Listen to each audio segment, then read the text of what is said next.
Hello and welcome to another video by Rick Miracle. Me, in my series Freemasonry and Satanism. Been making some interesting videos lately, focusing on the secret societies and discovering some new components. And the comments I get from people, generally people saying, wow, this is interesting information.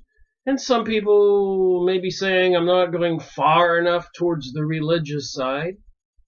Or some people disagreeing with an issue or two.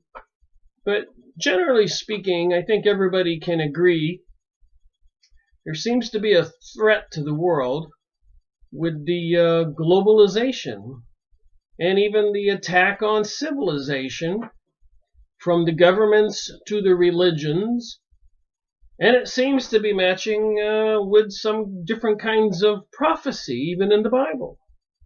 And of course, all that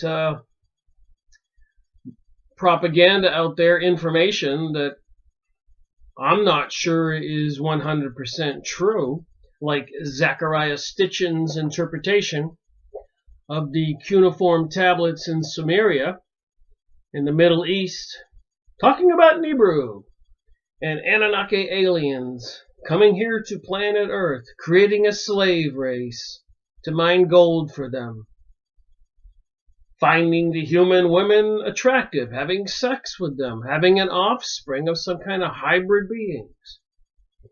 And in the Bible, they have a similar story called the Watchers, fallen angels.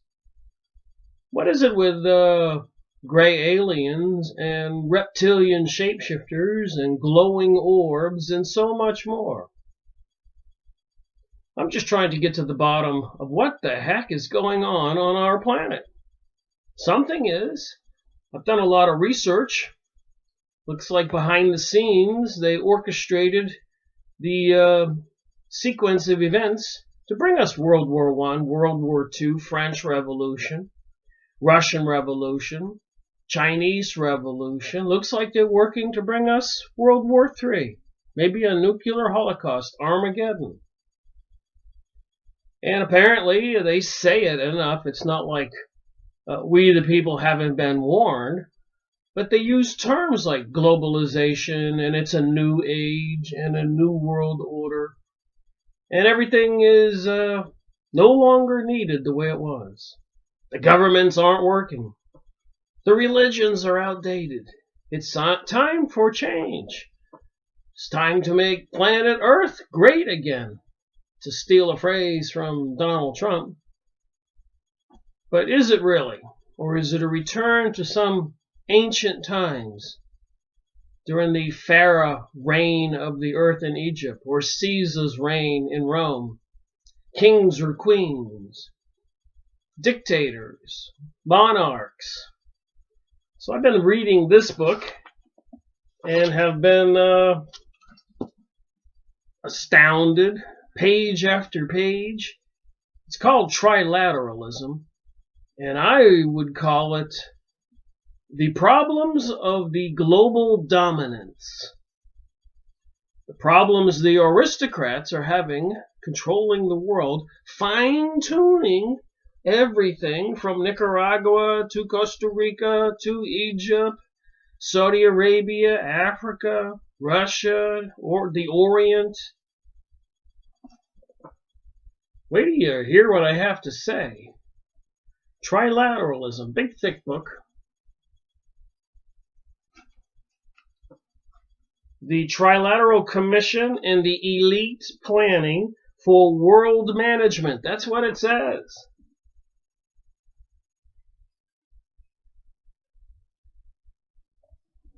I'm not so sure what it means here by edited by Holly Schuyler.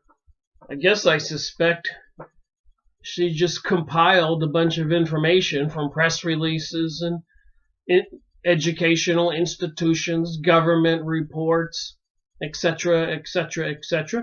Compiled it all together for this big, thick book and called it Trilateralism.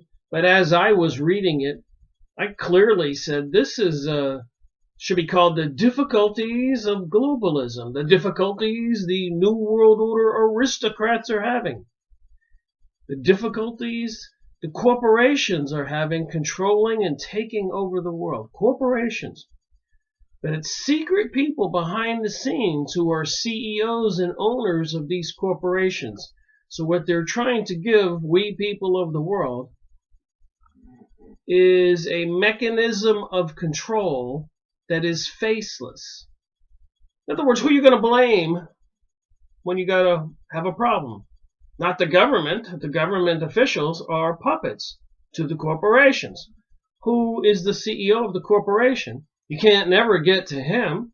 Try calling up any corporation. You're going to get an employee that really can't help you. And you're going to realize there's nothing you can do. Who are the stockholders of corporations? If only people knew how the elites had set this up so that they didn't have a government answerable to the people. And they have neutered the religious organizations with laws of something called so-called separation of church and state. They mind control people. But this new age, new world order, with this Melchizedek king priest that the Hebrews talk about, the coming Christ, Jesus Christ in a new body called Melchizedek or something. They'll learn new things all the time. He's going to be the king of the earth and the priest of the earth. So that means he's going to be the government and the religious leader, and everybody will worship this entity. That sounds like the Luciferic doctrine, where it says that the people who do not swear allegiance to this Antichrist, the preferred method of getting rid of them is by guillotine, off with the heads. Same thing they did in the French Revolution. So what is the mindset behind these entities that controls our world? Has it changed since the 1700s? Since 1,000 years ago, when they had the 8 crusades into the Middle East from all over Europe, kings and princes rounding up the peasants and marching across Greece and Turkey north of the Mediterranean, coming down into Palestine from the north, all the way down to Jerusalem and beyond, and overtaking all the castles and slaughtering men, women, and children, even splitting open their guts to make sure they didn't swallow a gold coin. That's what they did back then to hide it. Knee deep in blood flowing out of those castles. 300 years, 8 crusades. Think about it. 300 years, 8 crusades. Seems like we're well on our 300 years since this craziness for Zionism has been going on. This New World Order globalism, certainly alive in the 1700s, the 1800s, the 1900s. Heck, we're approaching our 400th year. A lot of blood has been spilled. Trilateralism. And if you don't believe me, go get the book. Just listen to what I have to say, reading just a few pages. And then you decide. All these things I've been talking about. Who is behind the scenes orchestrating this insanity? That's what it is. I mean, why would anybody want to interconnect the entire world so that it's independent on each other? So if a country failed, the whole system worldwide failed. Now that's crazy. Would you, if you had a gigantic supermarket, would you just have one refrigerator for all the meat and all the milk and all the cheese and all the vegetables and everything in one refrigerator? And if it conked out, you'd lose everything. So of course you wouldn't do that. You'd have a bunch of refrigerators side by side like they do. It just makes sense. Why would they interconnect the entire electrical grid? Computerize it, and then they have all these integration into a beast computer so they can control the whole thing and shut it down whenever they want. Why not independent local power supply companies, that if an area did go down, okay, we can get them some help. We don't have to take down the whole system. Same thing with the agricultural system. Why decide we don't need to produce food in the USA right now? We can go ahead and tear down the forest in Brazil and then have those people, they're allocated to be farmers and they'll spread the food around the world. But what if there's a drought or a disaster in Brazil? We got no food. It doesn't make sense.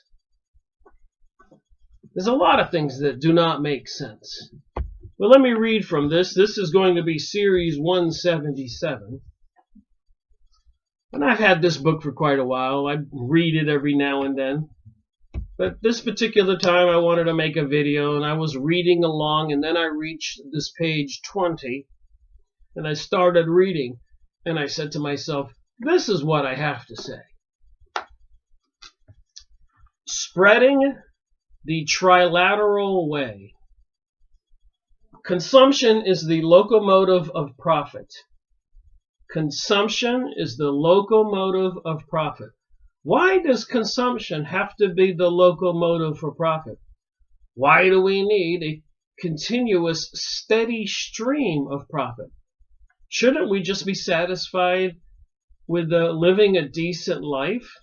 Why do products have to be manufactured to fail quickly or be replaced just to keep a machine open? Big manufacturing facilities all over the world. I call that the machine, the manufacturing machine. The globalists need it. They keep it churning out stuff. And they make a profit.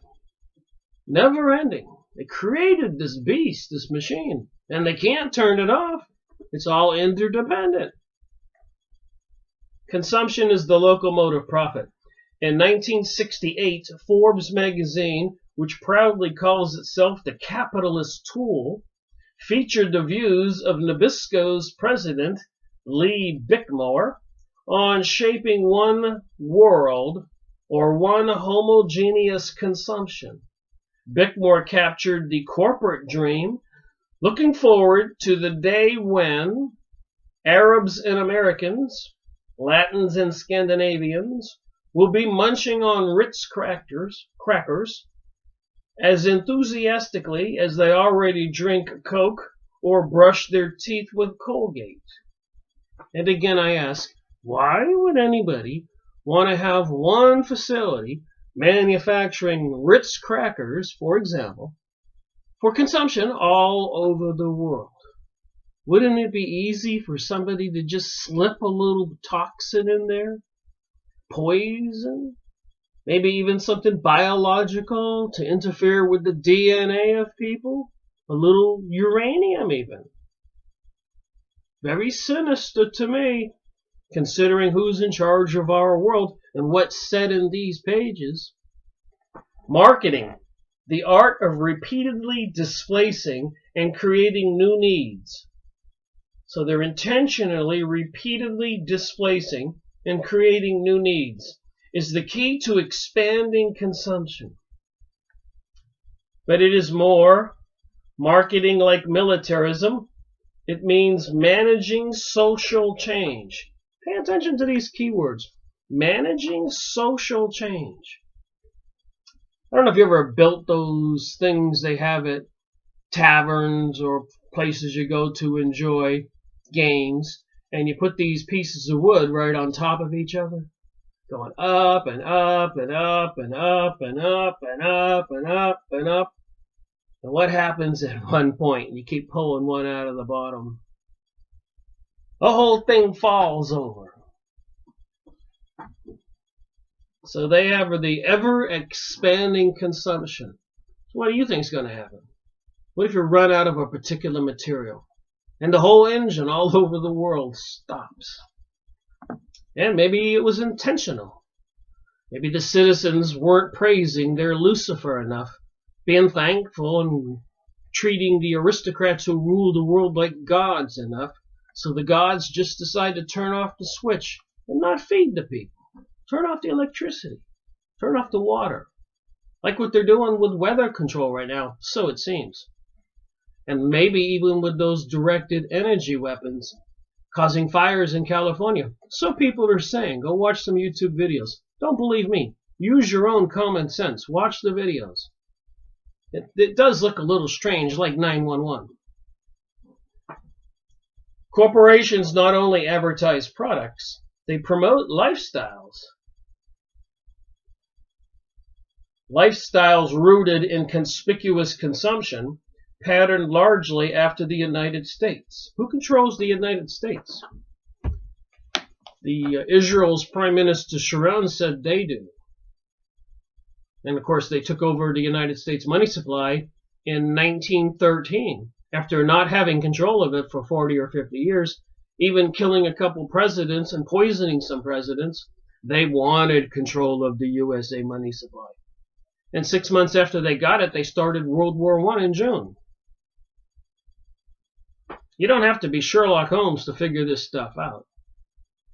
Corporate planners hope that enthusiastic consumption, or of even the cheapest goods at the poorest income levels, will be the bomb of exploitation endured in the workplace, serving the dual corporate aims of stability and profitability.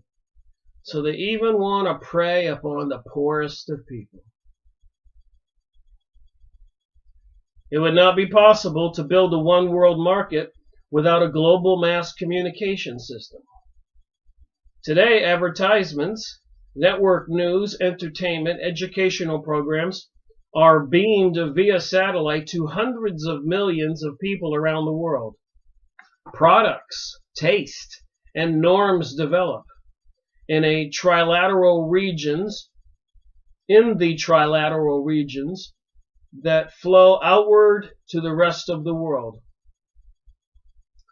A world information grid is being built with the help, Berninsky writes, to broaden the scope of education and scientific and economic technology cooperation among the most advanced industrial nations that are becoming post-industrial and are in some regards moving into a post-national age. So what's a post-national age? What's a post-industrial age? It's an age after the industrial age. So a post-national age is an age after the national age. It's funny when you read this stuff if you pay attention. So they see nationalism as a history gone and globalism is in. Ironically, Israel is hugely nationalistic and patriotic, but they control the world, so it seems. The elites, as Prime Minister Sharon of Israel said, it's not me saying that. So they're patriotic, they're nationalistic, and nobody can move into Israel unless you're Jewish. But the rest of the world has to be post-national, not national. And that's why they give us all this propaganda, white lives matter, black lives matter, and all this other stuff in the news to incite emotions in the people so they can make social change, just like it said in this book. So there's some small print here. Let me read. So they had little stars next to things up above that I just read, like managing social change.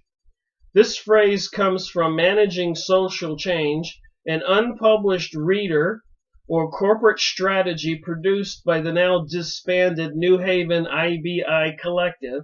Lee Margiles, Julie Miller, Paul Seaman, Florica Remeditor, Joan Gobes, with an assistance from Stefan Heimer. So this an organization called Managing Social Change. And then Coca-Cola probably is one product most symbolic and symptomatic of the American way of life is going on in China. So they're introducing, they already have. I think this book here was published in 1980. So they were introducing Coca-Cola in China. So began a New York Times article, 20 December 1978, on Coca-Cola's immediate plans for the Chinese market of 900 million potential drinkers, closed since the revolution of 1949. So 4 years after World War II, the communists had the Chinese Revolution. Right after World War I, they had the Russian Revolution. You think it's just a coincidence?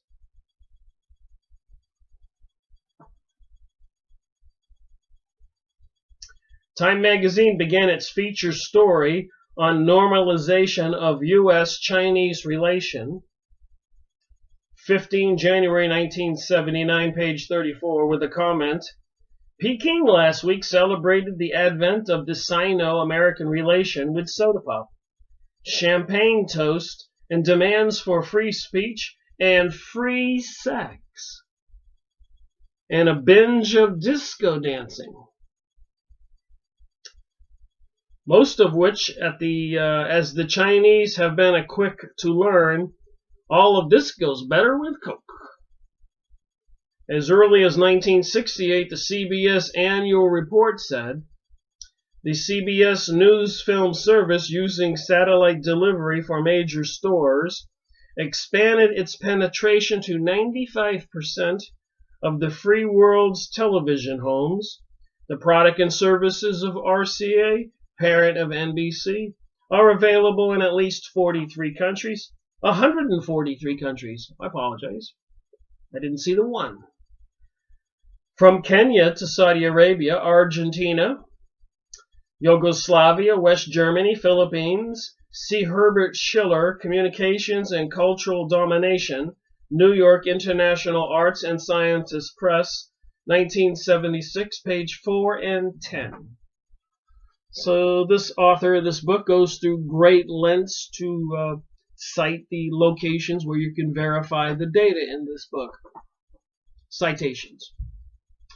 All right, trilateralists look forward to a pseudo-post-national age in which social, economic, and political values originating in the trilateral regions are transformed into universal values.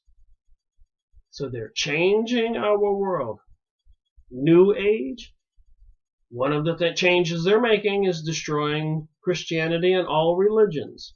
Part of what's described in the Illuminati material, in the Freemason material, in the Encyclopedia of Arts and Sciences published in 1803, or in Proofs of a Conspiracy, Series 176 video I just made by Mr. Robinson, John Robinson. And the other books I've been going over, The Lost Keys of Freemasonry, Traders and Carpetbaggers, 173, and Masonry Illustrated, published in 1905, Series 171, and then The Controversy of Zion, Series 170, Israel Obtaining the Nuclear Bomb, the Samson Option, 168, The Israel Test, 167, The Coming of the Cosmic Christ, 165. Materials available. You can go watch my videos or other people. And this book right here is available.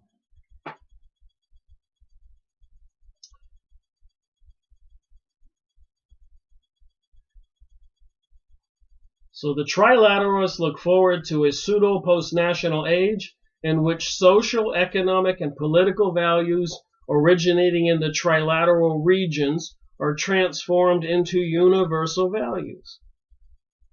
So they are planning on changing the world just as they said they would.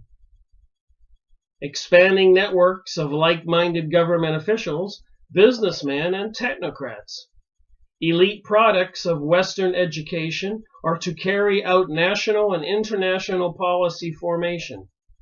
Who are these people who think they can take over our world? Do you trust them? Look what they've done. Functionally specific institutions with more technical focus and lesser public awareness. We, the citizens, don't have a need to know. Just listen and behave. And if we tell you to starve, you should starve. When you read the rest of this book here, if you go by it, that's what they're saying. That's how they punish nations. We've all seen it. Lesser public awareness are best suited for addressing international issues in the trilateral model. Trilateralists call this decision-making process piecemeal functionalism. Don't you love these names? Piecemeal functionalism. No comprehensive blueprints would be proposed or debated, and bit by bit the overall trilateral design would take shape. Its functional components are to be adopted in more or less piecemeal fashion. So they're going to solve problems as they go, and also assassinate men or women who get in the way as they go, so it seems. Put countries in turmoil and chaos and destroy them, as they've been doing, lessening the chance people will grasp the overall scheme and organize resistance. So they have to keep everybody distracted, off guard, so there can't be any organized resistance. Piecemeal functionalism is part of the Trilateral Commission's broad global strategy for the management of independence. Trilateralists speak of independence in trade of vital commodities such as oil and food, in finance and technology, in communication and transport, in ecology and social expectations, and in the threat of nuclear holocaust.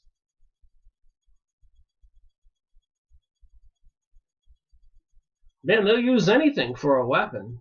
And why should these internationalists or anybody control our food and water? Why? Who gives them the right?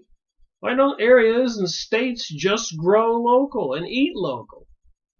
It makes more sense to me if you want to remain healthy. The global strategy is set forth in the report by the Commission as a culmination of its first 3 years of work toward a renovated international system. Wow, so the Commission had a global strategy, and one of its works back then in 1980, the document was called Toward a Renovated International System. Commissioners argue that in today's increasingly complex world, and these people who control our world are making it complex, it doesn't need to be complex. Problems multiply at a rate of which man's outlook, habits, and decision-making process are not prepared. So they are making changes, and it's happening so fast that we citizens don't have time to adjust, and we're not prepared. And I believe that's by design. They understand how the brain works, how family values work. Kids have to grow up, go to school. They desire to have futures, maybe get married, buy a house, have kids. Enjoy life. Some people want to go towards the family values and raising a family. Some people want to be adventurers and travel. People have different things they want to do with their lives. Trilateralisms have volunteered themselves, so these elite corporate people have volunteered themselves to take the lead in coping with pressing problems and shaping emerging conditions with the aim of scientifically managing interdependence ostensibly in the common interest. So they have to make us all interdependent. They have to make each of us interdependent upon our government to live. In actuality, trilateralists are proposing a strategy for the management of dependence. Continuing on, there's some notes on the bottom of this page, page 21. A technocrat is a technician or specialist, scientist, economist, political scientist, engineer, computer analyst, etc. Daniel Bell writes, in the technocratic mode, the ends have become simply efficiency and output. In Daniel Bell, The Coming of the Post-Industrial Society, New York Basic Books, 1973, page 354, a technocracy may be defined as the theory or doctrine of a proposed system of government in which all economic resources, and hence the entire social system, would be controlled by scientists and engineers. Webster, New World Dictionary, 1970. Trilateralism promises a pseudo-technocracy where technocrats would serve the owners, managers of the global corporations. So who are the owners, managers of the global corporations? I suspect we know who they are, the elites, blue bloodlines, royal bloodlines. Profit would remain the force behind efficiency, although it would be cloaked in a rhetoric of increasing productivity and enhancing the social welfare.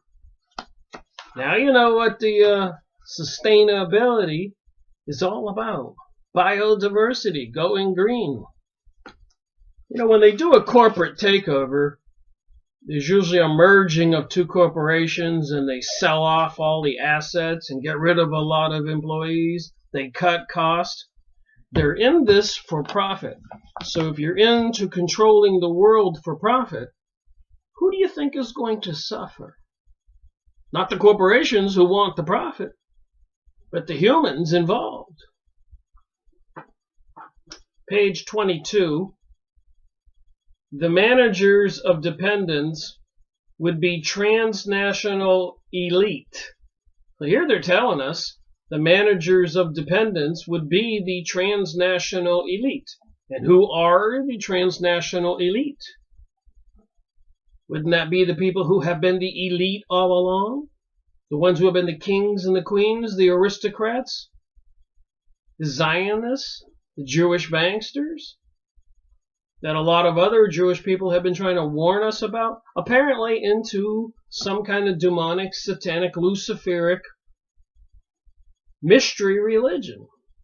There is a spiritual component behind these people, which Berninsky describes as being composed of international businessmen, scholars, professional men, and public officials.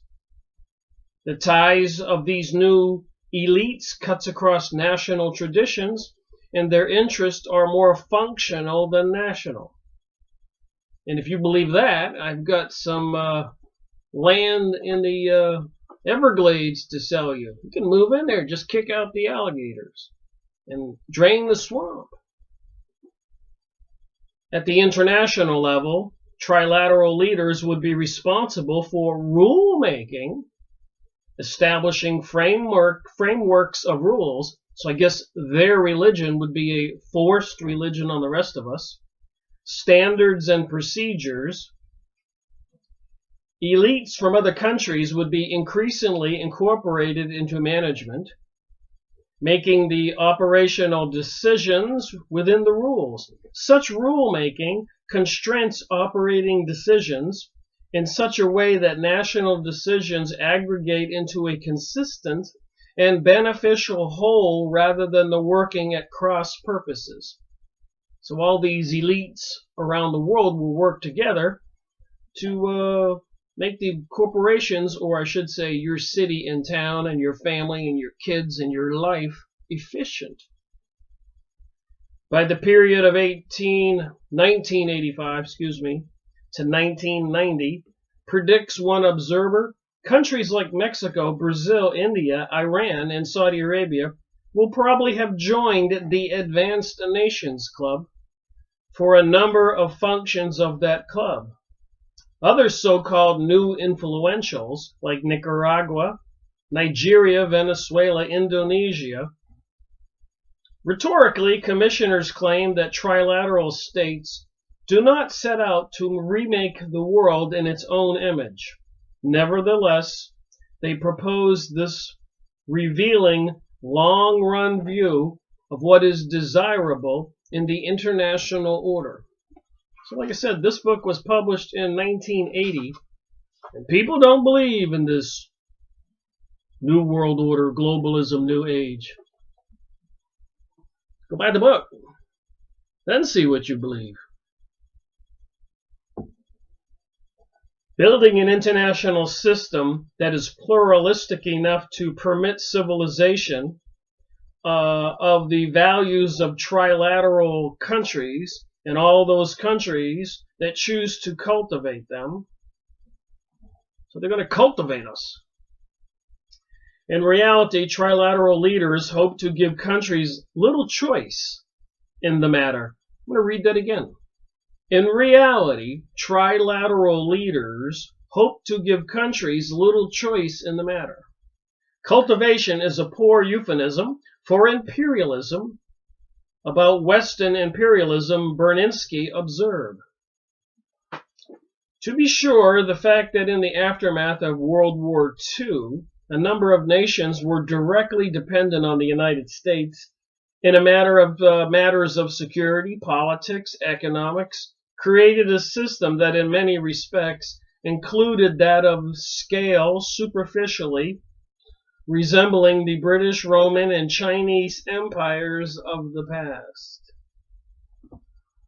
So this new situation, internationalism, is resembling the British, Roman, and Chinese empires of the past. So we're having another attempt here at a world empire. You know what happens if you know history.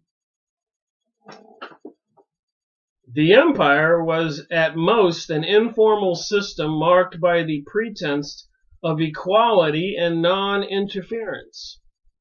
By the late 1960s, the earlier direct political and military dependence on the U.S. had declined, often in spite of political efforts of the U.S. to maintain it. Its place had been filled by the pervasive but less tangible influence of American economic presence and innovation. It works through the interpenetration of economic institutions, the sympathetic harmony of political leaders and parties, the shared concepts of sophisticated intellects, and mating of bureaucratic interest. The mating of bureaucratic interest. Who controls our world? Who lives behind those big wrought iron gates of gated communities in the multi-million-dollar mansions with the opulent parties and yachts? Like the Hunger Games movie. Little note on the bottom here. Carrying his line of thinking further, Brzezinski writes, "It is the novelty of America's relationship with the world, complex, intimate, and porous, that the more orthodox, especially Marxist, analyses of imperialisms fail to encompass. Like all imperialists, Brzezinski purports to know imperialism best. Karl Marx himself understood quite well the complex, intimate, and porous nature of imperialism, but it was not his class interest, as it is in Brzezinski's, to pretend that this intimacy is invited and not forced. The success of corporate promotion of infant formula is a cruel example of cultural imperialism. So infant formula, companies use a variety of approaches to get third world mothers to switch from breastfeeding to bottle feeding of their newborn babies. A lot of health advisors will tell you that breastfeeding is healthier for the children. The smiling white babies pictured on the front of formula tin cans lead these mothers to think that rich white mothers feed their baby this product and therefore it must be better. The same message is broadcast over radio and painted on billboards. Companies court hospital personnel, give out free samples, send milk nurses to visit the mother in the hospital and at home, all to get the baby and the mother hooked on infant formula from the start. Poverty, inadequate medical care, and unsanitary conditions make bottle feeding, to quote a government nurse in Peru, poison for babies. See Leah Margulies, a critical essay on the role of promoting in bottle feeding, PAG, Protein Calorie Advisory Group in the United Nations. So this is coming from the United Nations. The same people who were trying to put the Archway of Baal in New York and London, and later on through UNESCO, put 1,000 of these archways to the devil all over the world, who has the occult meditation room and all the other symbols of some mystery religion. Bulletin, September, December 1978.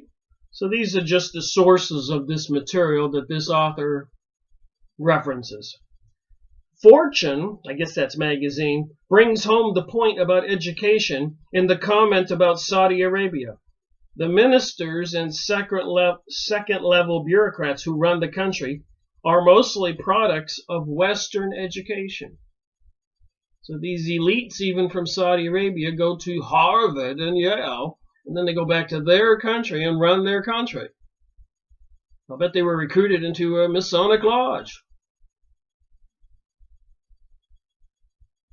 One wag has called them the California Mafia because so many of them attended universities in the state of California.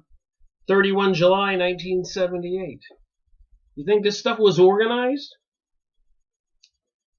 As Loring Waggoner of the U.S. Agency for International Development put it, we are fast trying to create some Jonesies and then get somebody to keep up with them.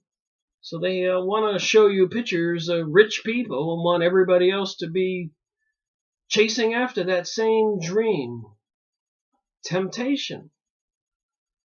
From gold to Laos, creating Joneses is to keep up with. New York Times, 22 February 1966, cited in Managing Social Change. I guess that was a magazine.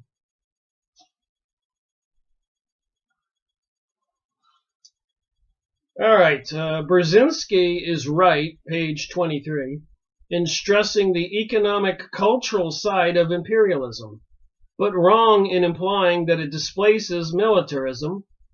This is as much pretense as the admitted pretense of equality and non-interference. The American economic presence is quite tangible, and it occurs in the context of cultural, political, and military imperialism. By interpretation, Brzezinski means penetration of the weaker by the dominant system. So they just unveiled a new tax bill here in December 2017, where apparently there are going to be some tax cuts in the last day or so. And today I saw in the news, a press release, that there's going to be a national sales tax. Isn't that funny?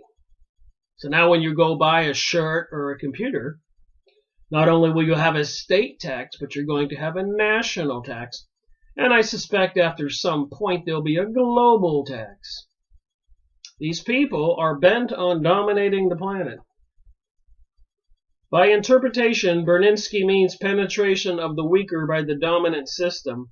If imperialism didn't have such negative connotations, there's a note here. If imperialism didn't have such a negative connotation, trilateralists would probably start using the term inter-imperialism. So it is imperialism that they're planning. That's what globalism means, according to my research and my brain and common sense interpretation, and maybe yours too when I continue reading on. Countries are continually bombarded with images of the fantasy American dream. So they're marketing pictures of we Americans to the world, trying to entice people in other countries about the American dream. Probably even advertising our gay pride parades, using all kinds of the marketing all over the world to change social beliefs. Social change.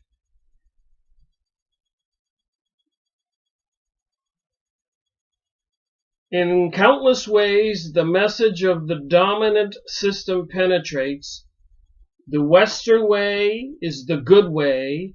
National culture is inferior. Mass advertising, Voice of American Radio, educational sponsorship are all designed to shape taste, beliefs, practices, and aspirations in the image of the West. So they can also use things going on in the USA to demonize us to other countries in the world. Goes two ways. Look at all that Pizzagate and child pedophilia and all this other stuff in the news. All these actors and sports figures and politicians raping, molesting women and everybody confessing. What do you think the world is thinking? What are they doing over there? I don't think that gives us a good image. You think that might be part of the intention? It's not the way we are, in my opinion. Foreign economic and military aid are less subtle means of influencing other countries. Presidents like Harry Truman and John Kennedy have applauded the value of foreign aid in molding development to suit the needs of Western business.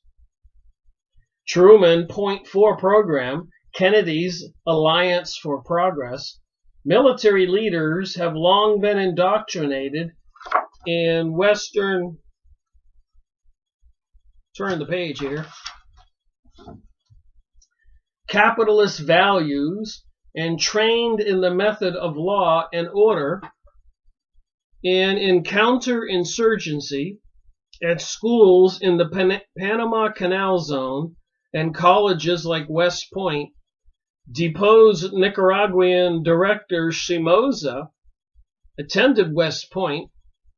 As children, he and his brother went to the La Salle Military Academy on Long Island.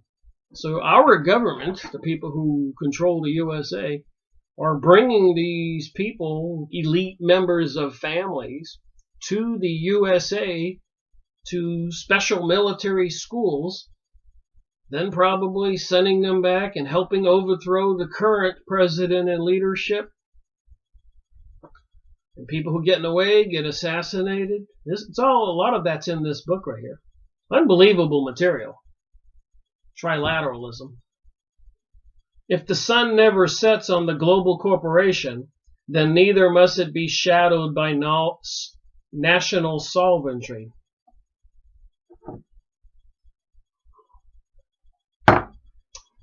Sometimes I start speaking and missing my words here. If the sun never sets on the global corporation, that's what's coming, if it's not already here, then neither must it be shadowed by national sovereignty and democratic popular control. So we're all being deceived. There is no democratic voting popular control. They don't want any national sovereignty. One global order. Except, of course, if you're from Israel, you'll be nationalistic and patriotic. But, of course, you're going to have the duty of being the aristocrats of the world, controlling everything. So it's said in books. Series 67, The Jewish Utopia. Series 8, Protocols of Zion, I made, Freemasonry and Satanism. And so many more. This is Series 177. Over 400 videos, over 600 hours. I've been working at this a while, trying to figure out WTH. What the heck is going on? Peacefully working to conquer the world. Peacefully working to conquer the world is how Singer Sewing Machine Company has described its marketing strategy. But societies are not conquered and reconquered with products alone. Global corporations seem to be eclipsing the sovereignty of nations, big and small. So some of these corporations, their gross national product, their gross income, some of these international corporations, their gross income is larger than some countries. Think about that. And they control politicians. They can make or break people. They can hire assassins. They can poison whole populations they don't need. And they're doing it, apparently.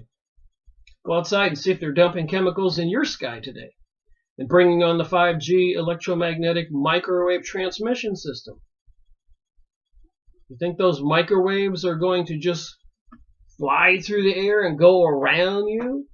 I think not. If you want to see what's going to happen, put a hot dog in a microwave oven and turn it on.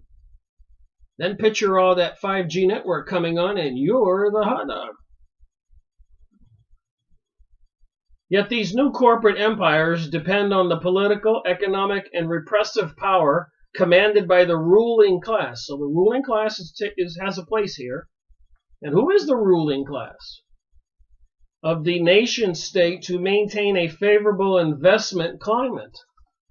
Western governments, particularly the U.S., train and supply the military and police of other countries to keep the sympathetic political leaders.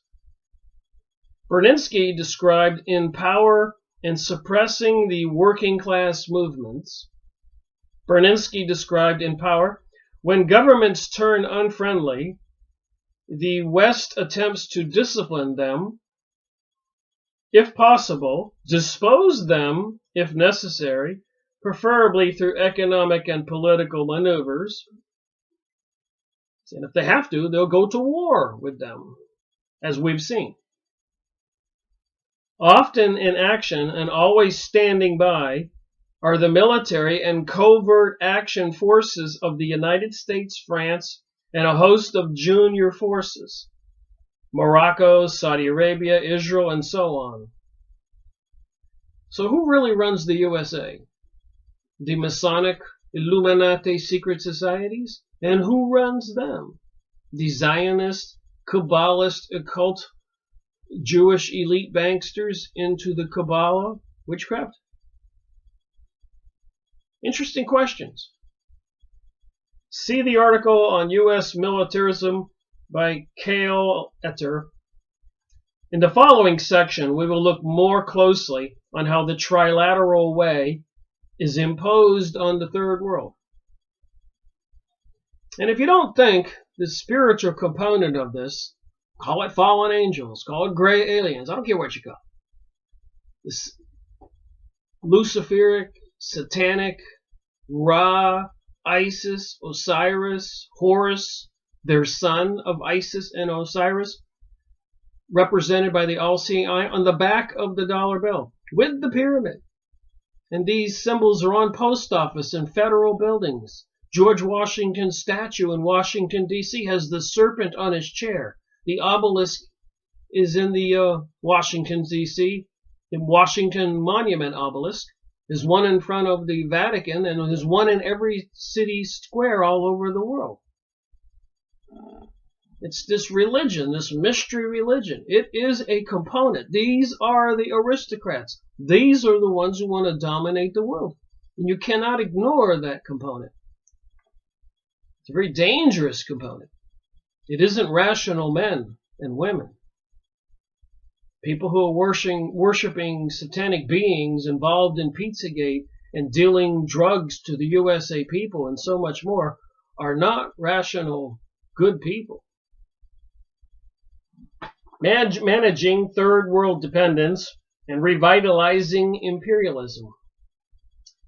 Page 24. Trilateralists have always known that issues relating to economics are at the heart of modern politics. So they control the economics, they control the water supply, they control the food supply, they control your retirement fund, they control fuel prices, they control everything, electricity, water, sewer systems, and they use those as control mechanisms. That's not too good, is it? And they are determined to consolidate a world economy in which all national economies beat to the rhythm of transnational corporate capitalisms, all hearts leaping at the sight of the corporate products, and all minds thinking in the language of the technocrats. Trilateral elites hope to guarantee a stable supply of raw materials, cheap labor, and an expanding marketplace for global corporations by strengthening the bonds which keep the third world development and underdevelopment defined by the dependent upon the expansion of a leading capitalist economies. Wow, that was a bunch of words. The third world calls for a new international economic order.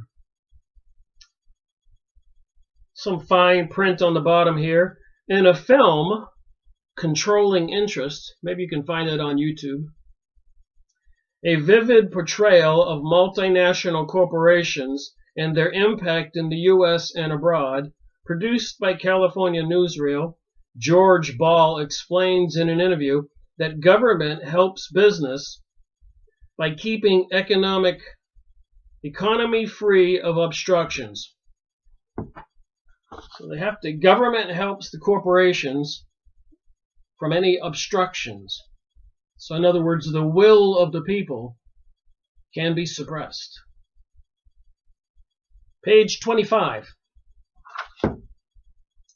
The third world calls for a new international economic order called the NIEO to reduce structural inequities and promote national economic and political solvency. The Commission is attempting to substitute a renovated international economic system, renovated by and for Trilateral Inc.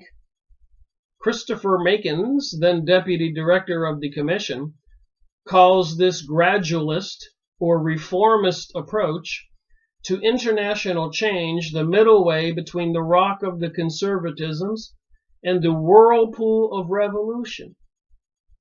He cautions those who advocate profound economic, social, and political changes. He says, two extreme measures could have a self-defeating effect by threatening to throttle the goose that can lay the golden eggs of growth. The trilateral goal is to reorient efforts to redistribute global resources into promotion of the so-called New Order for Mutual Gain, a concept elaborated by Richard Cooper, Under-Secretary of State for the Economic Affairs, among others. This would be nothing more than the old order of trilateral gain, thinly disguised by a few flourishings of affirmative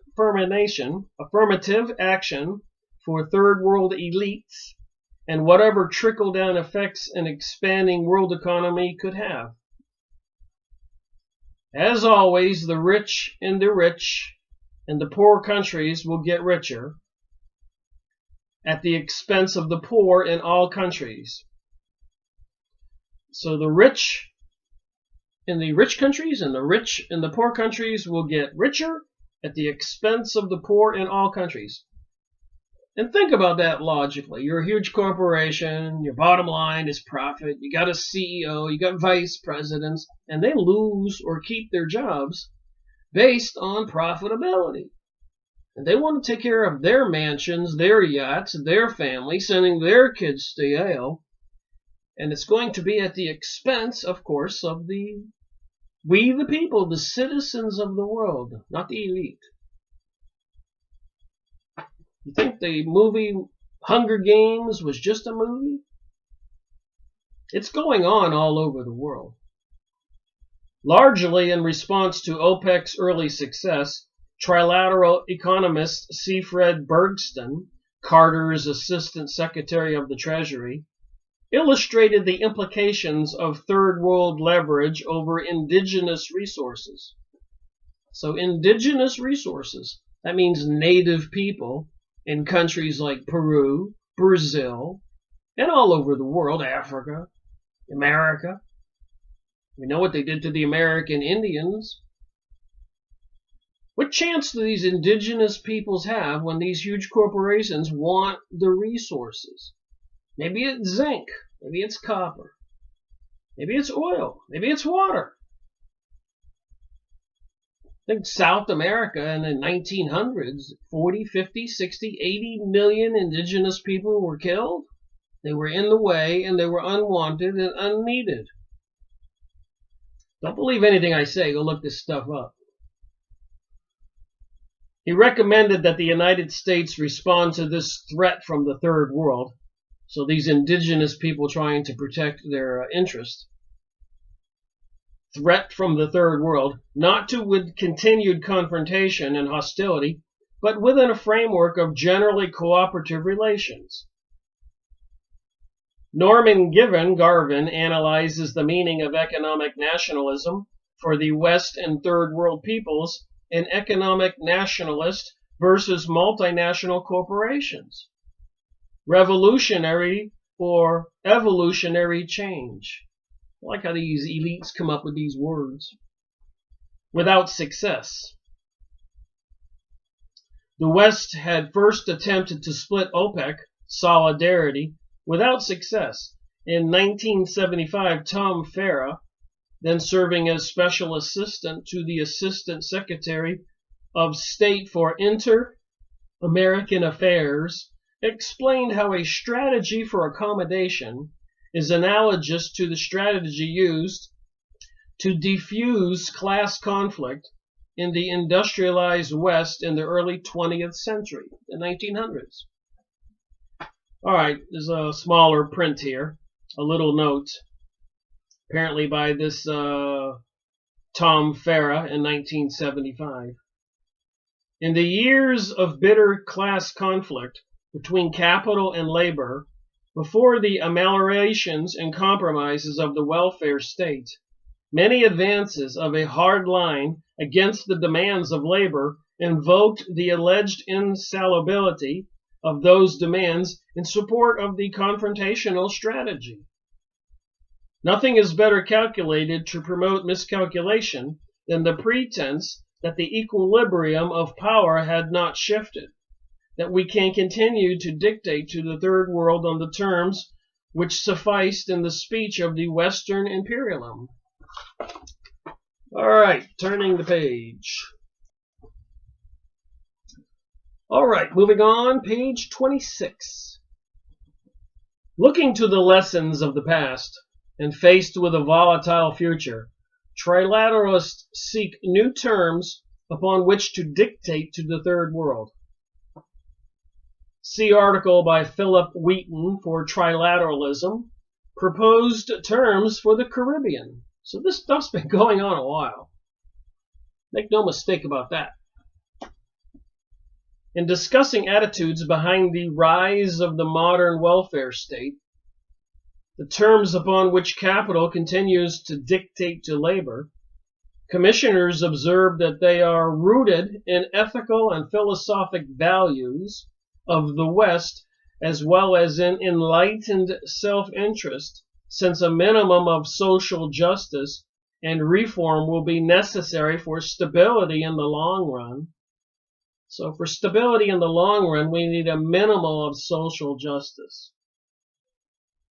Accordingly, commissioners describe the major task of their strategy for the management of the interdependence as keeping the peace, managing the world economy, satisfying the basic human needs, and protecting human rights. Regarding basic human needs, commissioners write, the alleviation of poverty is a demand of the basic principles of the West, as well as simple self-interest. In the long run, an orderly world is unlikely if great influences on one part coexist and abject poverty on the another, while one part coexists with abject poverty on the other, while one world of communication, of mutual concern, and interdependent comes into being. So a lot of us are aware that in the United States, in the state of Georgia, there are the Georgia Guidestones. And I've gone over books like The Limits to Growth and The Population Bomb. I made videos on those books. Series number 25 and 27 and 35 and 27. So they were publishing books. The elites have determined one of the solutions to the global imperial world order is, as we can see from reading this, third world countries, poor people, unneeded, unwanted people for the world that these elites want to create. Is there another way to say it?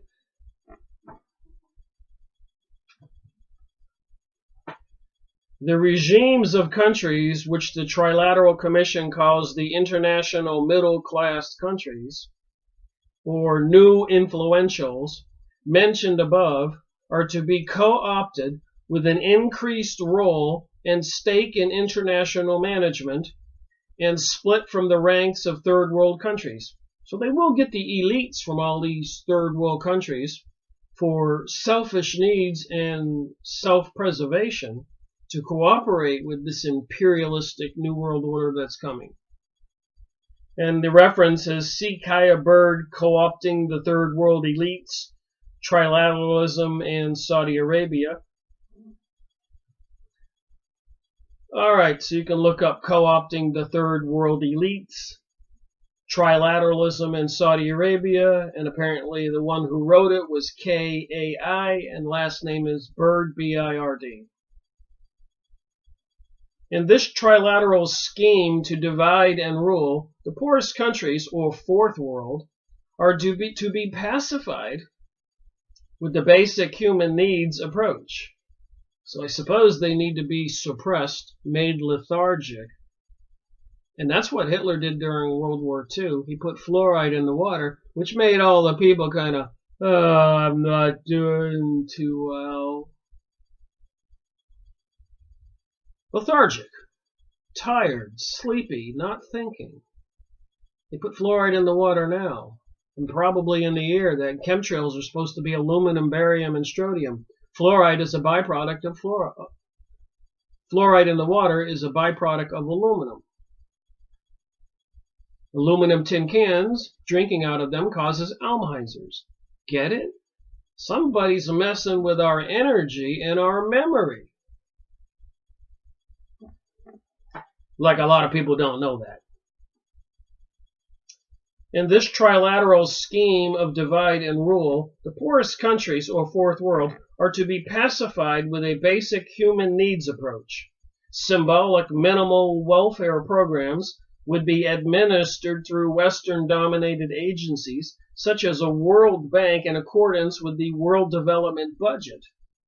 Needless to say, the terms of development would be dictated along lines which serve the global corporation in promoting an orderly world economy. And if anybody wonders why I have been doing this research for 13 years, going on 14 years, I grew up in Maine. I could walk into the woods anywhere I wanted to, take my dog, my beagle, take my rifle. I could shoot a pheasant, a turkey, a deer. When I went to Florida when I was younger, I could go surfing, snorkeling, and there were all kinds of trout and other fish. I could go to the bridge and dip shrimp and crabs. And now all property everywhere has got a fence and a no trespassing sign. Somebody has taken away the world I grew up in, and they're increasingly restricting people. And if you go look up biodiversity on Yahoo image site, you'll see maps. More than 50% of the USA land has been already taken over by the government, with plans to take over much more. Even reintegrate wolves into the corridors between Canada and Florida. Why would they want to increase the population of wolves? Look this stuff up, don't believe me? There is a spiritual component. There is an evil component behind all this. Corporate-controlled economic growth operates according to the law of uneven development. Where do these guys get these ideas and terms? The tendency of the system to reduce poverty as well as wealth, underdevelopment as well as development. And there is some news out there on videos on YouTube, etc., alternate news websites, that they're using directed energy weapons to destroy whole areas of California. And apparently they already had plans for new world order development in those areas. So what's going on? And steering hurricanes in Texas and Florida, Puerto Rico, Costa Rica. Lots of destruction, HARP transmitters bouncing radio waves off the ionosphere and pulsing them like a sonic boom, causing earthquakes and other things, and the 5G network coming online and dumping tons of chemicals in the sky every day all over the world. Somebody's attacking Mother Nature, destroying all the resources we're going to need if there is a national calamity, a catastrophe, a nuclear war. It seems like that's part of the intention. So there's some notes on the bottom of this page. The Trilateral Commission classifies as Fourth World those resource-poor, low-income developing countries that lack large foreign exchange reserves, buoyant export prospects, or the ability to service credit or commercial or not near commercial terms. So if you're a country that's not producing too much, you can't even pay the bill on the food they might send you, the money they might lend your country. You might be expendable. You think? It includes some 30 countries with nearly 1 billion people. Oh my. Among them, India, Pakistan, Bangladesh, and some tropical African countries and a few countries in Latin America. In the third world category are countries like Mexico, Brazil, Turkey, Malaysia, who enjoy substantial foreign exchange, reserves, high prices for their exports, or ready access to capital markets.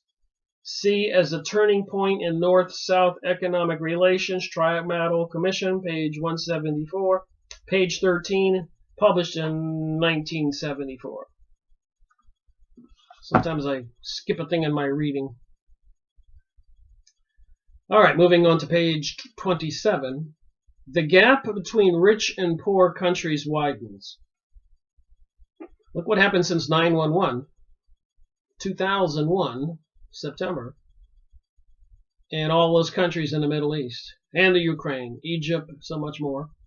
And this was published in 1980, so it's a lot worse.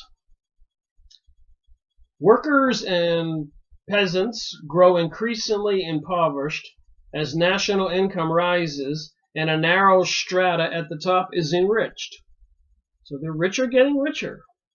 The poor people, to these people, are probably an annoyance. Commissioners themselves admit, outside their classrooms and corporate PR activities, public relations, meeting basic human needs is not necessarily the same as fostering economic development. A great deal on our past thinking on economic development has failed to put human beings in the center of the transitional strategies. So they're really not taking poor people into account for their strategies for this imperialism. Like I said, they're in the way. They plan on depopulating the planet somehow, and they've been working in labs. Leonard Horowitz, on his book I made videos on, AIDS and Ebola, they've gone out of their way to come up with some very nasty plagues. Even went up to Alaska to dig in the ice to find some victims of the Spanish flu. Go get Leonard Horowitz. Go watch my video. I forget what number that is. 17 or 22. Can't see the number from here. 19, 15, 16, 17. I got all the books on the bookshelf there with numbers taped on the back of them. And this is 177, so as soon as I'm finished with this video, this book goes on the shelf and it's got a little number on it. 177. So I can reference all this when I continue on. I'm trying to plan what I'm going to do for 2018. I may just spend the whole year going over this 177 or maybe about 200 books and making another video on all of them again. I don't know if I can get that done in a year, but when I started 4 years ago making videos after reading books for almost 10 years, I didn't know what I know now. So it would be interesting to go back to some of those books and make another video and interpret what I see while I'm reading, what I read back then, what I know now. You know, I've got 1,000 books in this office, and I've gone over 200 with the videos, as well as watching other videos and magazines and press releases. I can't even imagine how many videos I've watched in 13 years, 10,000, 15,000, on all kinds of topics. Comet Ison, Comet Elenin, remember those? They were predicting the comet was going to maybe crash into the Earth. 2009, 2010, 2011, then Nibiru, pole shifting. So much over the years.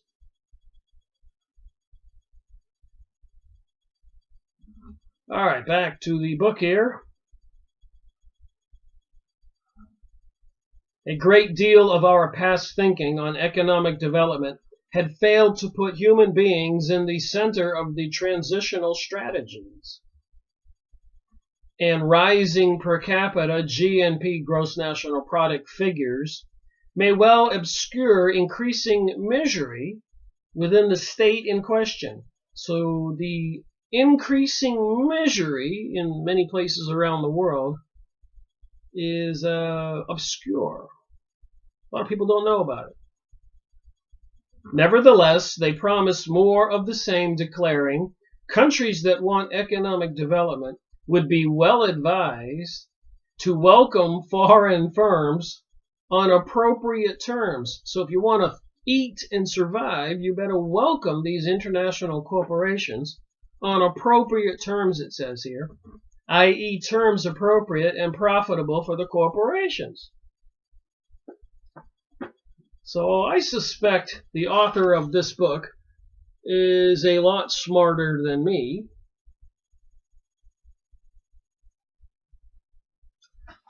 That's why I do these book reviews and read all these books. Who would be able to, if I were to spend 20 years, I would probably be able to just do one book like this. Take a long time to get all this information and education and confidence and knowledge to be able to put a book like this together. Somebody was probably a journalist. I'll have to go look up Holly Scaler.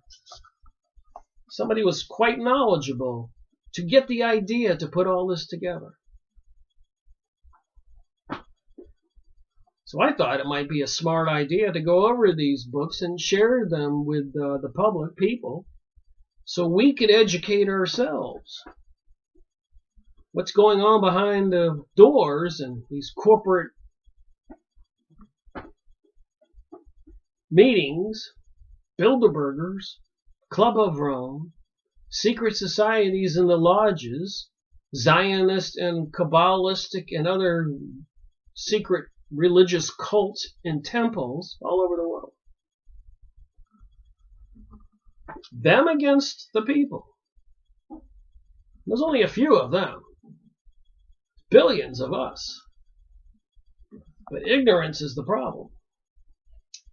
Moving on here, page 27. In discussing the goal of alleviating poverty, Trilateralists conclude, we do not have the human resources to eliminate poverty within the immediate foreseeable future, but we can contribute toward that end over a longer period of time. What they mean is that without steps to redistribute existing wealth and to reallocate the means of producing wealth, poverty and hunger are here to stay. Now, do you really believe the wealthy elites are going to really want to go ahead and spread the money around? Tell that to Bill Gates and some of these other elites. The rich just want to get richer. It's almost like a disease for some of these people. Power. All right, Delia Radunsky analyzes the Commission's plans to cultivate more food for profit while perpetuating poverty. Cultivate more food for profit while perpetuating poverty. So I guess it's going to cost people more money for food, which would perpetuate poverty. I guess some people just don't have a conscience, don't believe we're all spiritual beings, don't believe that we're answerable after we leave this planet. What did you do? Trilateralists correctly note that for the weaker developing countries, interdependence appears as a system of dependence. As they see it, their entire economy and external trade have been shaped according to priorities defined by stronger industrialized states and not their own needs. So what goes on in some of these poorer countries is what the corporations or the elites, aristocrats of the world, into the Kabbalah and mysticism and satanic cults maybe, what they want to go on. They fear that the idea of greater self-reliance, which is in fact an indispensable goal of development policy, could degenerate into a rejection of an integrated world economy if the present trends continue. In 1975, Brzezinski warned, "Today we find the international scene dominated on its overt plane more by conflict between the advanced world and the developing world than by conflict between the trilateral democracies and the communist states.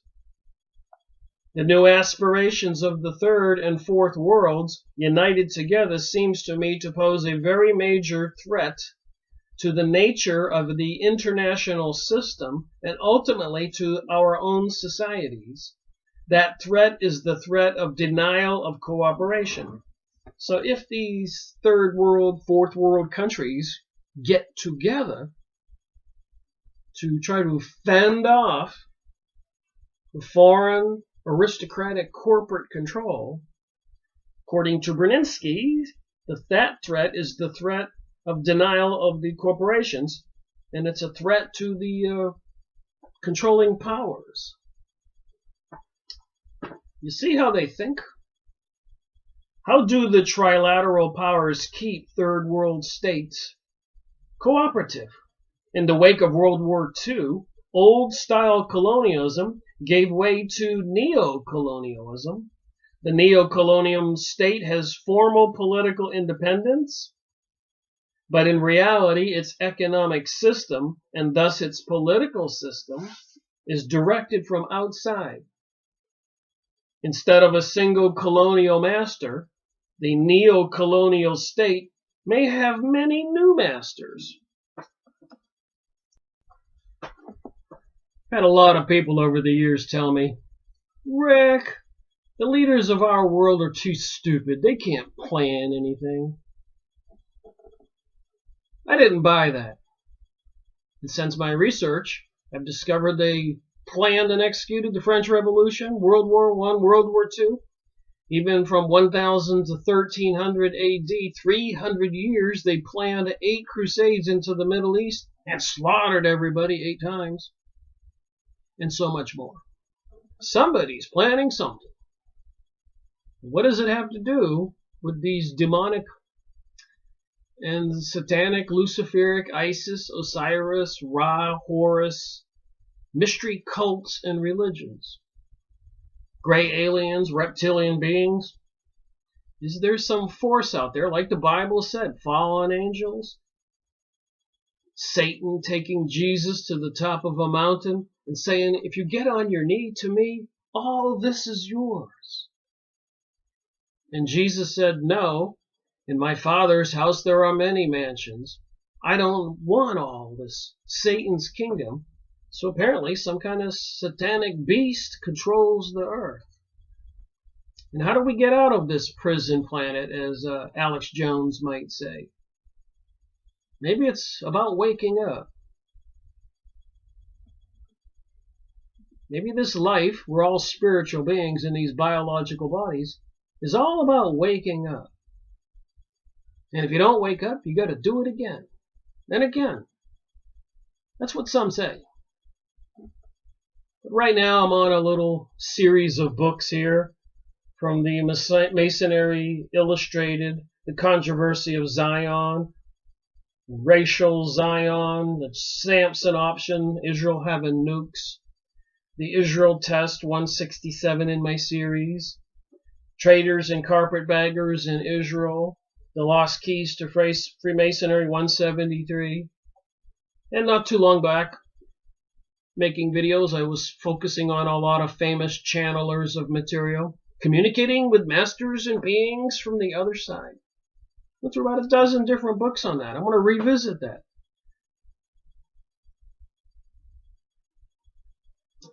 The Uranta book 137. I can't wait to read that again and share some more material. Germany Must Perish, Series 124. Why before World War II were the Jewish people publishing books and magazines and taking out full pages on newspapers that Germany must perish? Every man, woman, and child with the German DNA needs to be put to death before World War II. Isn't that crazy? There is something going on. Okay, finishing this page. How do the trilateral powers keep third world states cooperative? In the wake of World War II, old-style colonialism gave way to neo-colonialism. The neo-colonial state has formal political and independence, but in reality its economic system, and thus its political policy, is directed from outside. So just like the United States in 1913, when the Rothschilds, Illuminati, and other banksters, Zionist Jewish folks, took over the USA money supply, the Federal Reserve, which is not federal, they've controlled this country. They've crashed the economic system at least 8 times. And they have control of the money, so they do control our politicians, which seems to derive the men and women for office from the secret societies. Those are some conclusions and deductions I've made from my research. It's not difficult to research. Heck, I just got to reach over here and get book after book. But George Bush coming from the Skull and Bones. I've got many books on these different topics. Council of Foreign Relations, and a lot of these other secret institutions. Heritage Foundation. So they do have control of our system. And they do not want to relinquish control. Instead of a single colonial master, the neo-colonial state may have many new masters. Western government, I know I read all that, especially the U.S., the International Monetary Fund, the banking consortiums, global corporations. Western powers have intervened repeatedly to sabotage, smash governments which challenge the tightly woven fabric of dependency. So a lot of countries have been smashed, as we all know, if you want to be honest.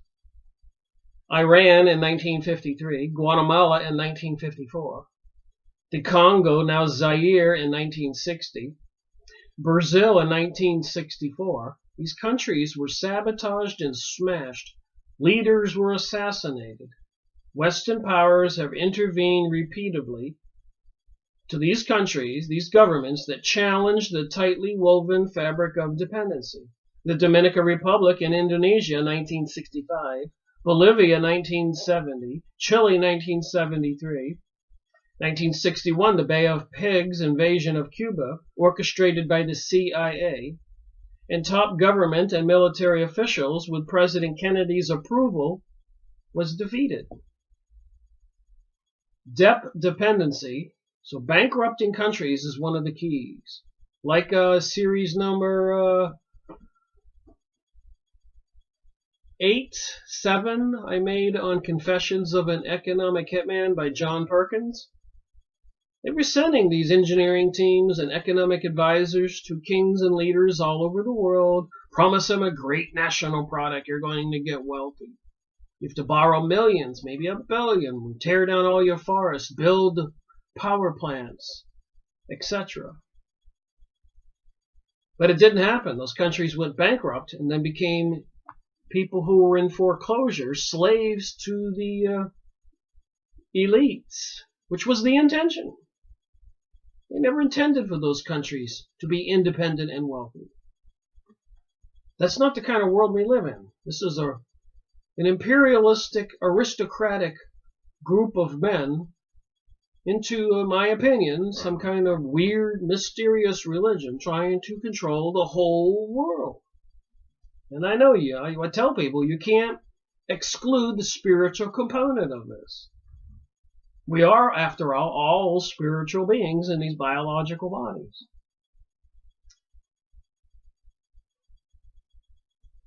Debt dependency is one of the neo-colonial leashes around the third world country's neck. The leash is let out to allow Western-directed development projects to gallop ahead.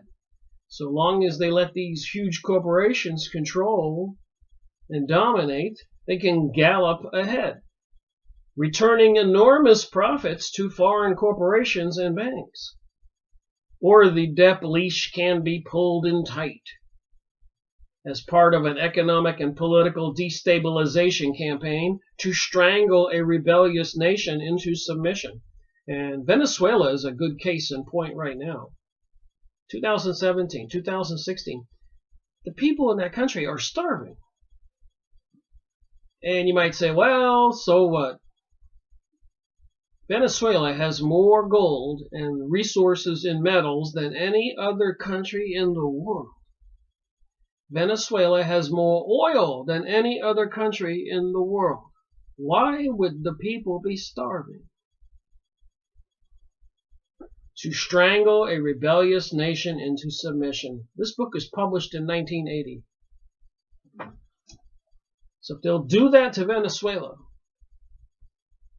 what will they do to the USA, Europe, whenever they get ready to pull the trigger and bring this new world order online? The 5G network might be a tool. They did Jade Helm 15 here in the USA in 2015, putting troops and computer software programs and algorithms into practice, exercise.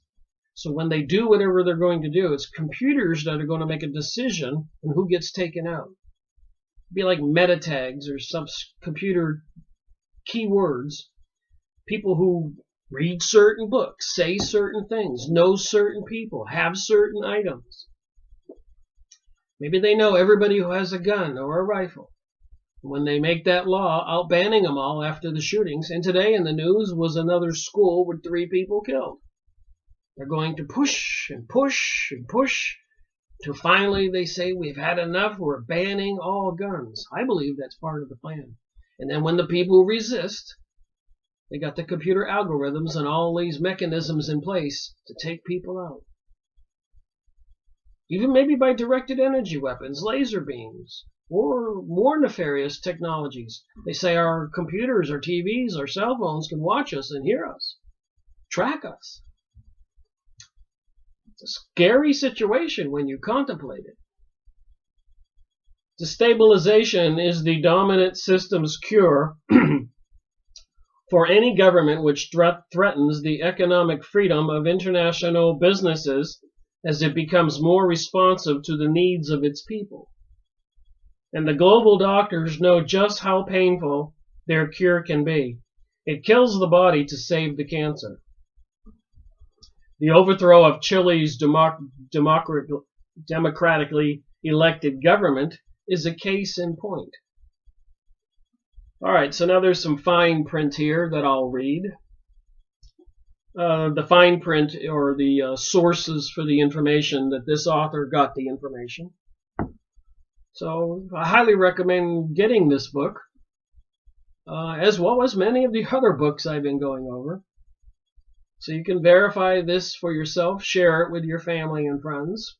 I think it's important to understand how the system is operating.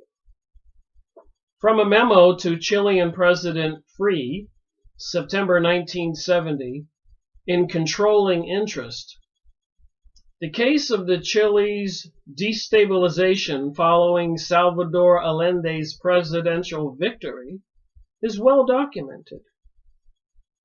So if they get the wrong president elected in some country, here's what happens. Nixon, Kissinger, and CIA Director Richard Helms succeeded in their efforts to make an economy scream. So how do you make an economy scream? What does a screaming economy look like? When you make everybody starve? As orchestrated by orchestrating an economic blockade of the country, calling off U.S. and all lines of international public and private bank finance, and orchestrating economic and political sabotage within the country. Military assistance, however, was increased in order to encourage and enable the army to overthrow Allende's government and smash Chilean democracy to bring back the economic freedom. So they wanted to put the corporations and the aristocrats of the world, the people who subscribe to some non-Christian type of religion. That's a nice way to put it. More than 30,000 people were killed, including President Allende, resisting the military coup. I thought this was crazy. On September 11th, 1973. Quite a lot of interesting things happen on September 11th, you think? Since then, over 2,000 people have disappeared, and most are presumed dead. And remember, this book was published in 1980, so all this stuff was pretty much current information for this author in this big, thick book. So it's probably indispensable for a researcher to get a book like this. Check out the author and see about the quality of the material. And if it's true, OMG, we're in trouble. More than 100,000 people have been jailed for political reasons. Torture is commonplace. Thousands of people have been forced to flee into exile. This is Chile, South America, on the Pacific coast. Why would these imperialist aristocrats trying to create globalism do this to this country? Today, hunger and starvation have replaced the community-based nutrition and food programs of the Allende government. So the Allende government had nutrition-based programs and food programs for the natives and the people. But the world government people didn't like that. Do you get it? Got it? Out of a sample of 19,000 children in a church-sponsored study, 2/3 were found to be malnourished in 1976.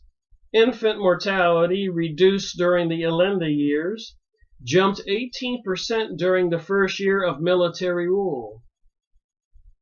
Before the coup, unemployment had been reduced to 3.1%. By 1976, about 1/4 of the population had no income. In 1976, the International Monetary Fund, the IMF, study reveals the extent of income redistribution, the extent from the poor to the rich since the coup. So since the coup, killing the Allende, the president, all the wealth went from the poor to the rich. In 1972, 63% of the total national income went to the wage and salaried workers, while property owners received 37% in the form of profits, dividends, and rent. By 1974, 62% went to the property sector. So it went from 37% to 62%. and labor's share was cut to 38%. So labor used to get 63%. See, for example, Orlando Letterer, Chile, Economic Freedom and Political Repression, a joint publication by Race and Class, the Transnational Institute Spokesman Pamphlets, 1976, and Michael Moffat's Chicago Economics in Chile, Challenge September-October 1977, reprinted by the Transnational Institute. Those are the resource documents for the material in this book. 3 years before the coup, U.S. Ambassador Corey communicated Washington's sinister purpose. Not a nut or bolt shall reach Chile under Allende. Not a nut or a bolt. Nothing is going to reach Chile. Once Allende comes to power, we shall do all within our power to condemn Chile and all Chileans to utmost depravity and poverty. Who the heck are these imperialists who think they can control the world? This is pretty sinister discussion here, don't you think? Events in Jamaica in the late 1970s reveal a newer brand of depth diplomacy. Its more insidious style is preferred by trilateralists over the Chilean coup scenario. So now we're talking about Jamaica. Even more than before, the International Monetary Fund acts as chief ambassador of Western capitalism in the art of depth diplomacy. Remember, I made that book reviews on John Perkins' book, series number 7, Confessions of an Economic Hitman. There's plenty of evidence out there, and all the references in this book, this big, thick book, how many pages? 589, almost 600 pages.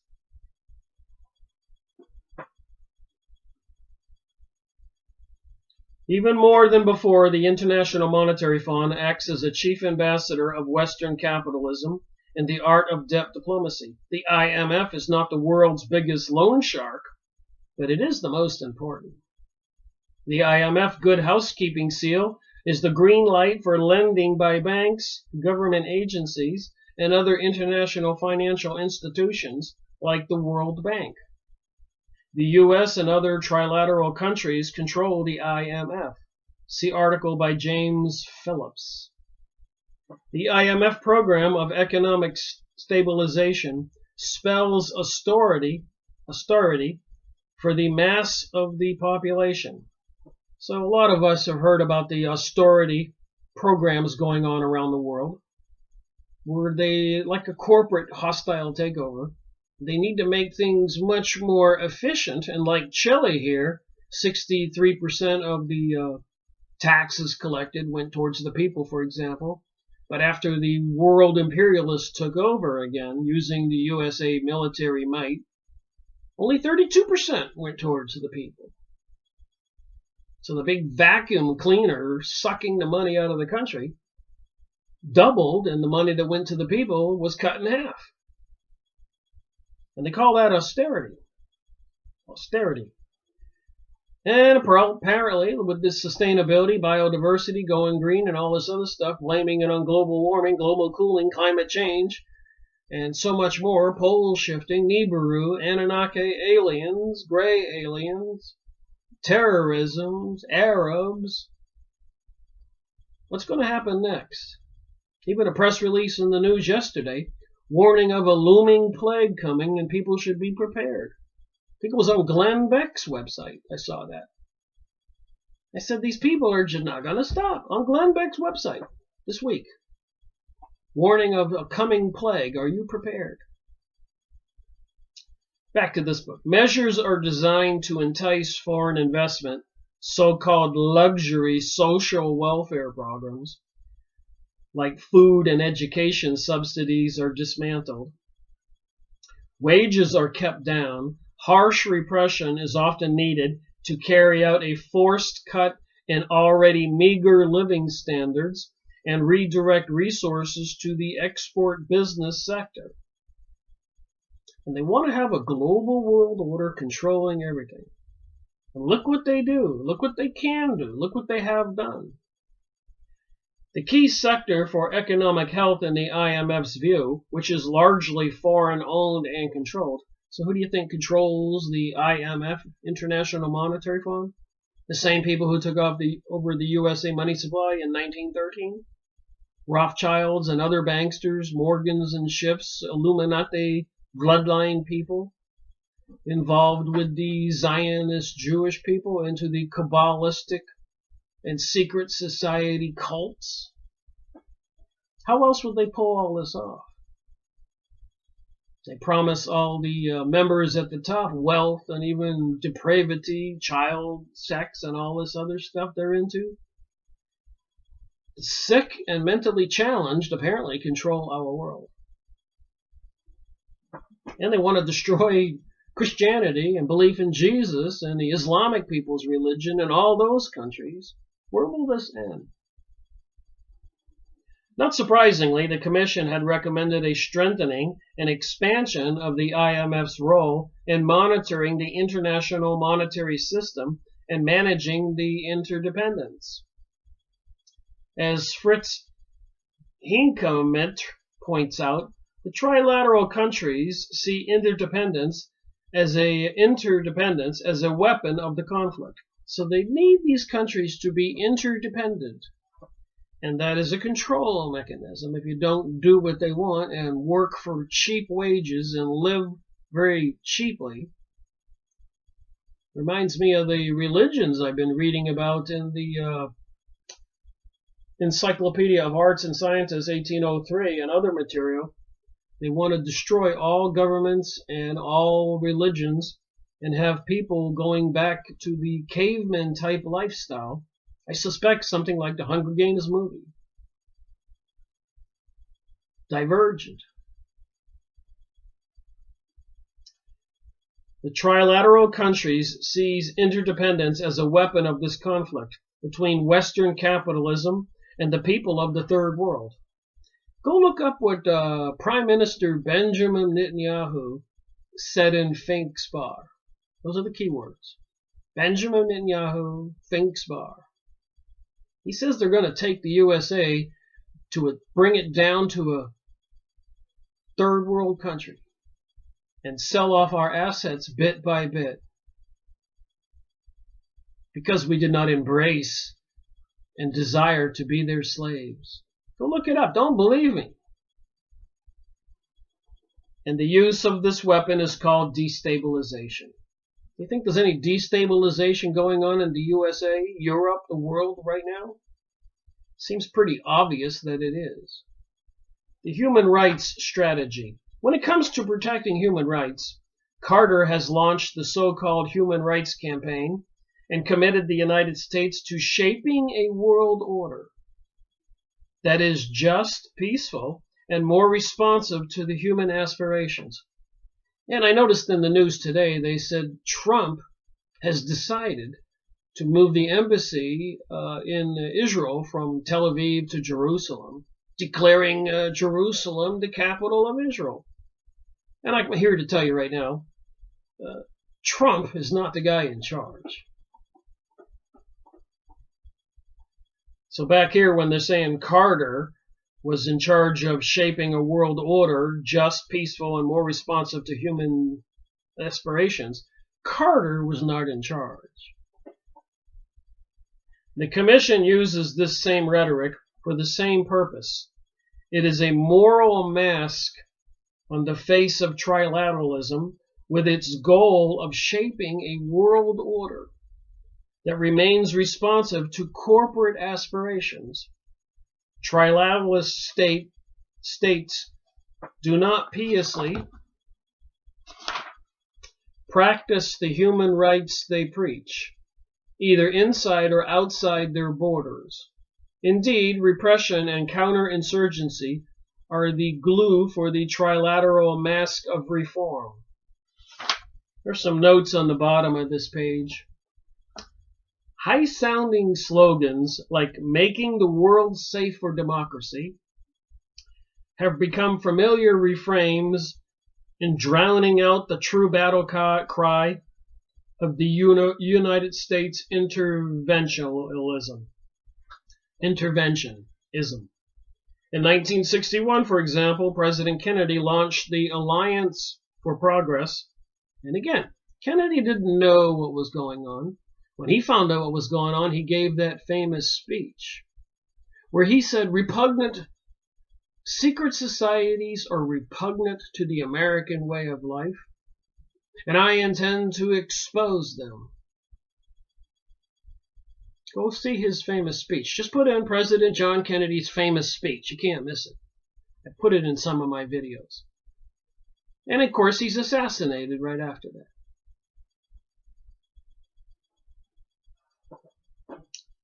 Alliance for Progress in Latin America, closely on the heels of 1959 Cuban Revolution, which Kennedy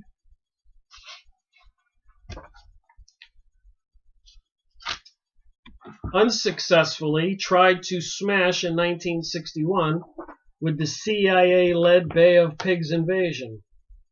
Stepped-up counterinsurgency assistance was coupled with the mounting aid for economic development.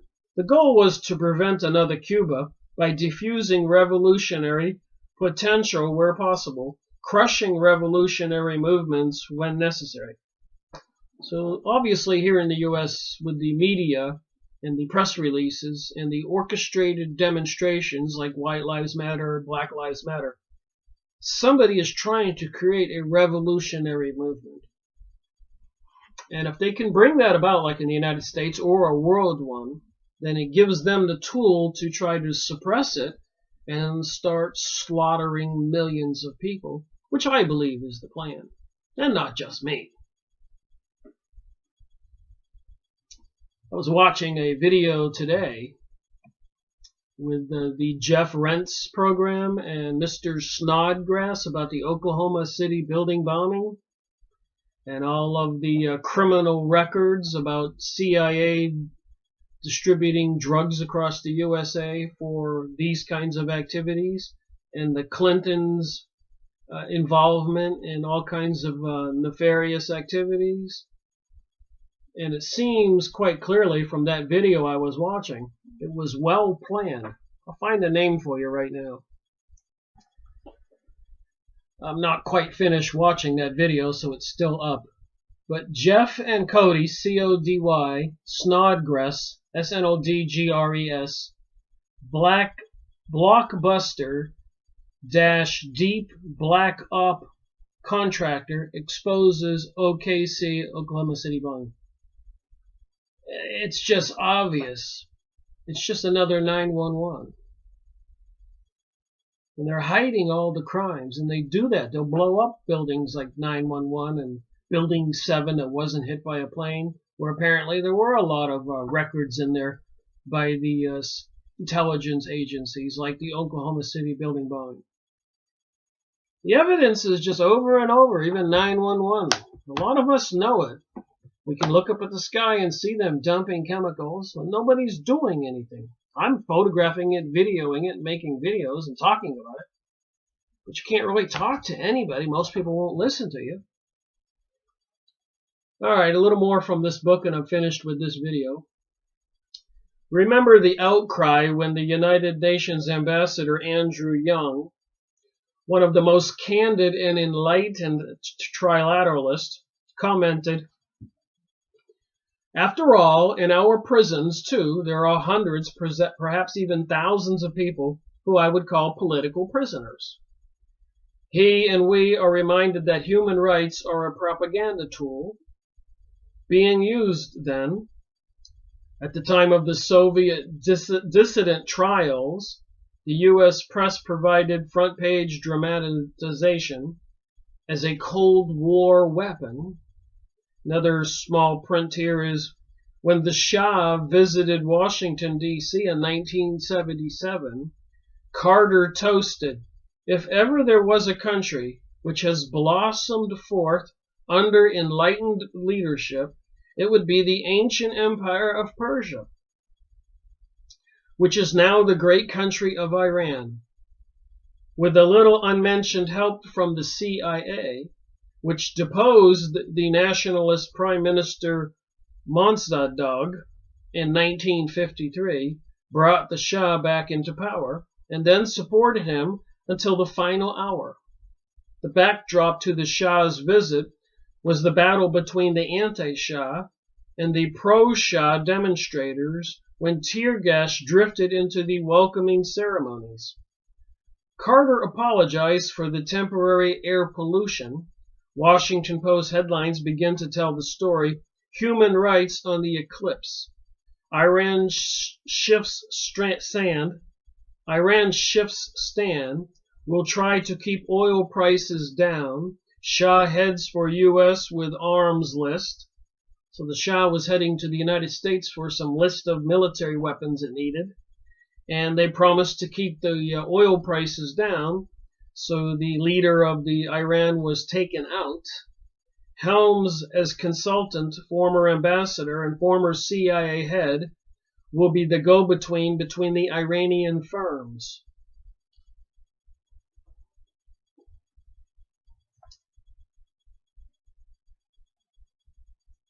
So it says here, indeed, repression and counterinsurgency are glue for the trilateral mask of reform. Placing the Carter Human Rights Campaign in its proper historical context, James Patras observes, morality is the reoccurring ideological expression of U.S. imperialism in a period of crisis. It is what is offered to the world in place of the substantive changes in the world's economic and social order. When substantive change does occur, it reflects a failure of the human rights policy, not a success. No case illustrates this more clearly than the long-time Western support of the Shah's regime in its 1978-1979 overthrow by the Iranian people. The Shah's regime, I need some water here, lubricate my tonsils. The Shah's regime received U.S. military equipment, more USA military equipment than any other country in the world, and was an economic bonanza for global corporations. With Saudi Arabia, the Shah's regime was to provide stability in the Middle East and moderation in OPEC's policies, securing oil for the trilateral regions. Trilateralists caution that in many cases the support for human rights will have to be balanced against the important goals of world order. They use détente in the Soviet Union as an example of where balance is needed, but the cases of countries like Iran, Nicaragua, South Korea, Philippines, South Africa are far more telling. Henry Kissinger bluntly explains the lessons to be drawn from events leading to the overthrow of the Shah. The fundamental challenge of a revolution is this, says Mr. Kissinger. Certainly, wise governments forestall revolutions by making timely concessions. So they forestall them, they put them off. Indeed, the wisest governments do not consider adaptations as concessions, but rather as part of a natural process of increasing popular support. However, once a revolution has occurred, the preeminent requirement is the restitution of authority. That's what I've been saying. If they can bring about a revolution in the USA, the priority will be a restoration of authority. And that means some terrible weapons used against the people. Put those FEMA camps to work. The guillotines. The plagues. The directed energy weapons. The 5G network. Dumping chemicals from the sky. I don't know. These concessions which had been taken a year earlier, might have avoided the situation, accelerated the process of disintegration. Trilateral economies dictate unceasing exploitation. Gotta stop reading. Trilateral economics dictate unceasing exploitation. Still, trilateralists rhetorically claim a basic human solidarity with the oppressed. The lesson we must draw from events in Iran and around the globe is that human rights trilateral style is a move played in the game of world politics. It is never played in solidarity with the oppressed, but only by and for the oppressor. So the globalists are looking out for the globalists. The elites and wealthy are looking out for the elites and wealthy. They have a plan. It's in play. We can all choose to just do nothing. Go to the beach. Go party. When it happens, oh well. Or people can talk about it. Share this information. Pick up a book like this. Watch other videos. Write a letter to senators, representatives. Let them know that we're awake. We're not falling for it. Donald Trump in the news today, President, saying that Jerusalem is the capital of Israel, has already raised a lot of incited hate all over the world. Pakistan and Turkey are breaking relations with the USA, threatening things. Even the level of warnings in the US about terrorism is on the rise, and the warnings are out there. They knew what they were doing. They know what they're doing. Thank you for watching my video, Rick Miracle reporting.